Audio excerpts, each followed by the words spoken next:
And today, he went down to the depths. Taro was on a roll. He must have activated some ancient device.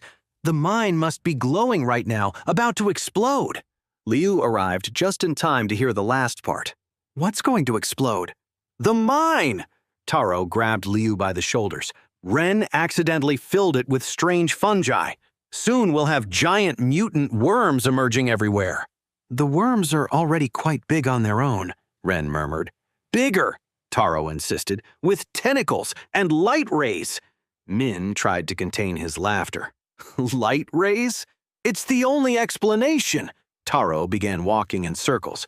Why else would they evacuate the entire academy? Ren searched for Luna with his gaze, but she and her companions had disappeared into the crowd. And that's not all, Taro continued his theory. The fungi will ally with the worms. They'll create an underground empire. Taro, Min tried to interrupt. The mushrooms in Ren's hair pulsed, as if finding the idea entertaining.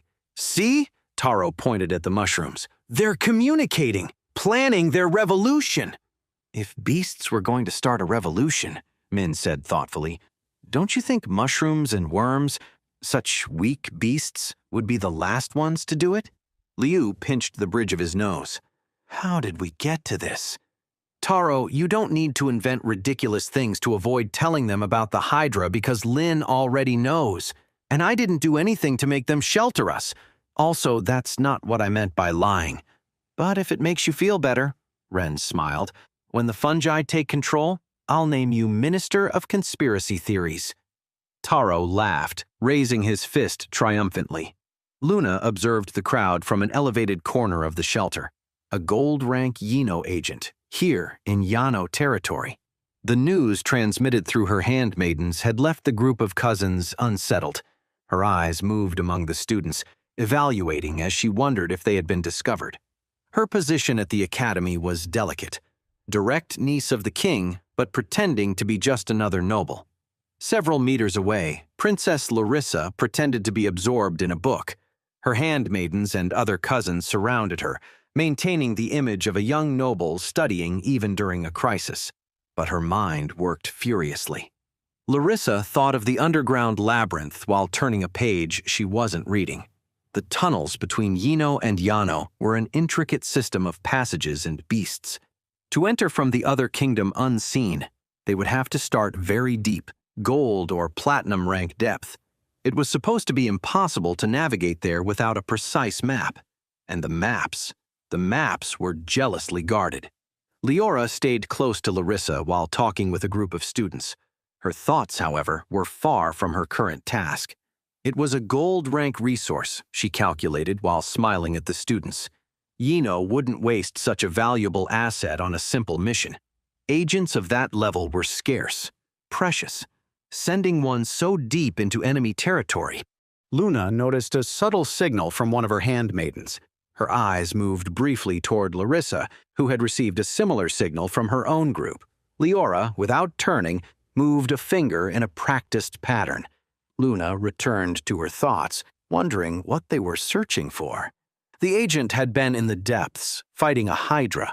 Why risk so much for a beast that, though rare, wasn't particularly powerful? Larissa softly closed her book. The question ate at her. How did they find a path? Did a traitor give them an accurate map?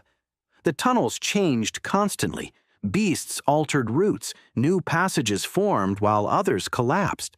Even with a map, it was an extremely difficult task. Leora finished talking with the students. She wondered why it was happening now while pretending to check a list. The tension between Yino and Yano had always been present, but this was a significant escalation. The three cousins maintained their positions, separated but connected by their similar thoughts. Their handmaidens moved between them, exchanging signals so subtle they seemed casual.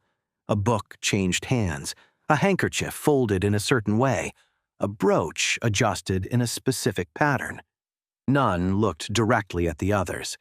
Their beasts remained semi-manifested, each synchronized with its tamer, but also alert to the other's signals.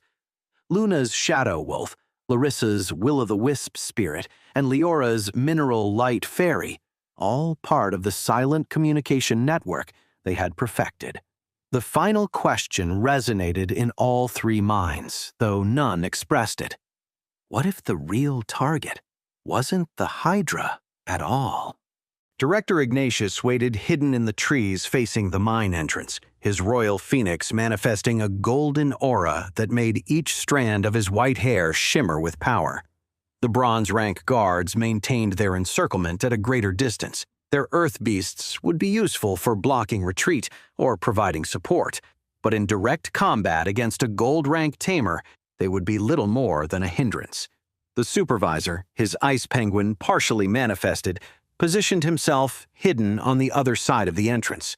Silver rank 2, not enough to fight directly against a gold opponent, but he could provide support to the director, who did have a gold rank creature.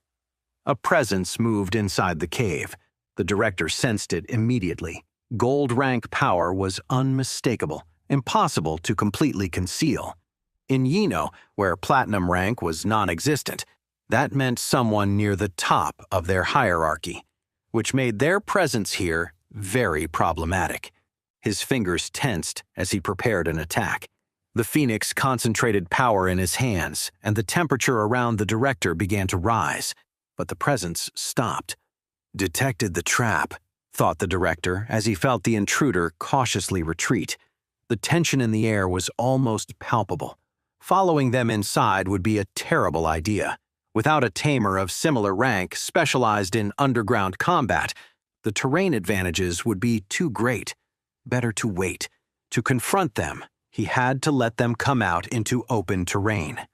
The seconds crawled like hours. The presence moved occasionally, evaluating, perhaps thinking it wouldn't be worth it. The director maintained his position, thinking, "Come out. Save us the trouble of sending someone to follow you." The situation required a permanent solution. A tamer of this level returning to Yino with information about the Academy's defenses would be too dangerous. Better to end this here, where the incident could be contained. As if responding to his thought, the presence moved forward. The director's attack was instantaneous, releasing a massive wave of golden fire that consumed the mine entrance. The heat was so intense that the guards had to retreat further. The supervisor fully manifested his penguin, preparing for whatever would emerge from the flames. When the fire began to dissipate, a mound of earth exploded from the ground. The figure that emerged was a nightmare of flesh and chitin. Wait, that's not the end. You've just had a free taste. Now get the full story on the Pocket FM app, link in description.